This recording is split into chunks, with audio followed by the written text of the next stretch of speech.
नमस्कार, मैं हूं सौम्या और डीएनए न्यूज में आपका स्वागत है। चलते हैं खबरों की ओर। धमतरी में बुधवार को अंतर्राष्ट्रीय ख्याति प्राप्त वरिष्ठ वायुमंडलीय वैज्ञानिक डॉक्टर लोकेश साहू पहुंचे, जहां उनका कहना है कि विज्ञान का काम समाज और लोगों के काम को सुगम बनाना है। वैज्ञानिक डॉक्टर लोकेश साहू ने पत्रकारों से चर्चा करते हुए कहा कि उनका मुख्य विषय ओजोन है, जिस पर वे शोध कर रहे हैं। ओजोन का दुष्प्रभाव आम जीवन पर पड़ सकता है। प्रदूषण भारत ही नहीं बल्कि विश्व स्तर पर है, जिसका निदान वैज्ञानिक ढूंढ रहे हैं। वैज्ञानिक डॉक्टर लोकेश साहू जापान सरकार के अधीन रहकर लगातार 5 वर्षों तक इस क्षेत्र में काम किए, जिसके कारण उन्हें अवार्ड भी मिला है। उन्हें लगातार शोध करने के कारण उन्हें नासा जाने का मौका मिला। उन्होंने आगे कहा कि वायुमंडल ही नहीं बल्कि अब तो समुद्र में भी प्रदूषण बढ़ गया है, जिस पर शोध जारी है। उन्होंने ओजोन कहां से आता है इस पर विस्तार से जानकारी दी। उन्होंने कहा कि वायुमंडल से अब धीरे धीरे पृथ्वी की ओर बढ़ रहा है, जो आगे चलकर मानव जीवन को खतरा पहुंचा सकता है, जिसका मानव के फेफड़े में असर पड़ सकता है। युवाओं को संदेश देते हुए कहा कि विज्ञान के क्षेत्र में सामने आए, अपनी दृष्टिकोण को बदलें। विज्ञान केवल नौकरी के लिए नहीं बल्कि समाज के हित के लिए भी जरूरी है।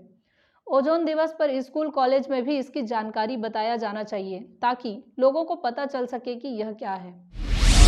मैं मुख्य रूप से अंतरिक्ष और वायुमंडल का विज्ञान पे कार्य करता हूँ मैं।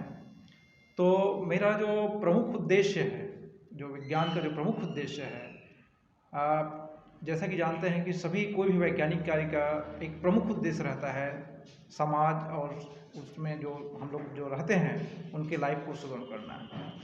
जैसे कि आप सभी जानते हैं कि हमारे सामने बहुत सारी जटिल समस्याएं हैं, जैसे कि जलवायु परिवर्तन एक बहुत बड़ी समस्या है, प्रदूषण एक बहुत बड़ी समस्या है। तो जो मेरा मुख्य शोध जो है इन्हीं विषयों पर संबंधित है और इस विषय को न केवल हम भारत के लिए दृष्टि से देखते हैं परंतु पूरे विश्व के दृष्टि से देखते हैं कि हम इस जो जटिल समस्या है, क्योंकि प्रदूषण की समस्या खाली यहीं तक नहीं रहेगी। आज आप यह प्रदूषित करेंगे तो कल वो जाके कहीं और करेंगे। ऐसा ही जलवायु परिवर्तन जो हो रहा है उसका एक क्षेत्र नहीं है, पूरा विश्व का जलवायु परिवर्तन होता है। तो हम सब की जिम्मेदारी बढ़ती है, हर एक व्यक्ति की जिम्मेदारी बनती है कि हम इस दिशा में कार्य करें। तो मैंने इस विषय में कार्य करने के लिए, इस विषय शोध करने के लिए मैं भौतिक अनुसंधान प्रयोगशाला से मेरा शुरुआत रहा। उसके बाद मेरे कार्य को देखते हुए, मेरे कार्य से प्रभावित होकर जापान सरकार ने मुझे अवार्ड दिया, जिसको Japan society of promotion of science बोलते हैं। उसके तहत मैंने पाँच वर्षों तक निरंतर टोक्यो विश्वविद्यालय में काम किया अवार्ड के तहत। उसके बाद मुझे नासा जाने का सौभाग्य प्राप्त हुआ। मैं नासा के ऊपर हम जो गए तो उसके ऊपर हमने बहुत सारे यंत्र जो है नासा के बड़े बड़े एयरक्राफ्ट में डाले गए। उस यंत्रों को हमने कैलिफोर्निया में इंस्टॉल किया, नासा के जो सेंटर्स हैं वहाँ पे, और उसको लेके हमने उत्तरी ध्रुव के ऊपर उड़ान भरा। अब देखिए जी, उत्तरी ध्रुव में कोई निर्जन जगह है लेकिन प्रदूषण वहाँ भी है। तो हमको ये शोध का विषय है कि वहाँ पे प्रदूषण आया कैसे। इसके लिए हमने बहुत लंबे समय तक वहाँ शोध कार्य किया। समुद्र में कई हजार करोड़ रुपयों के यंत्र को लेकर के लगातार 2 महीने तक बिना रुके बंगाल की खाड़ी, अरब की खाड़ी, हिंद महासागर में यहाँ के जो वातावरण, जलवायु है, उस पर शोध कर रहे हैं, निरंतर शोध किए जा रहे हैं। हम रह रहे हैं आज के देश में, वर्तमान में हम यहाँ वायुमंडल में ओजोन विद्यमान है पृथ्वी की सतह पर। वो ओजोन जो है खतरनाक हमारे लिए, क्योंकि हम उसको श्वसन करते हैं और वो इतना रिएक्टिव होता है कि हमारे आँख और फेफड़े को भी प्रभावित कर सकते हैं। तो एक विषय है कि ये ओजोन आया है कहाँ से।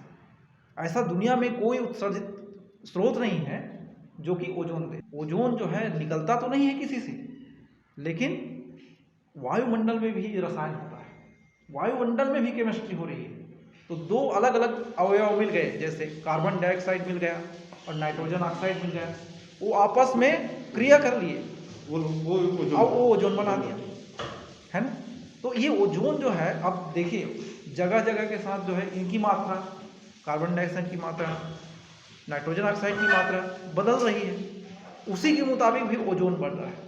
वैज्ञानिकों ने ये भी शोध कर डाले हैं कि इसका फसल पे भी विपरीत प्रभाव पड़ता है। फसल के जो उत्पादन क्षमता है उस पर भी कमी आ रही है। ये बहुत ही महत्वपूर्ण दिवस है जिसको पूरे विश्व में मनाया जाता है और भारत में ही उसको, लेकिन दुर्भाग्य की बात यह है कि भारत में कुछ जो प्रमुख संस्थान हैं या प्रमुख जगह है वही मनाया जाता है। बाकी देखिए यहाँ हर कार्यक्रम की सफलता किस पर टिकी हुई है कि कितने लोग आए, कितने उसको अटेंड किए उस कार्यक्रम को।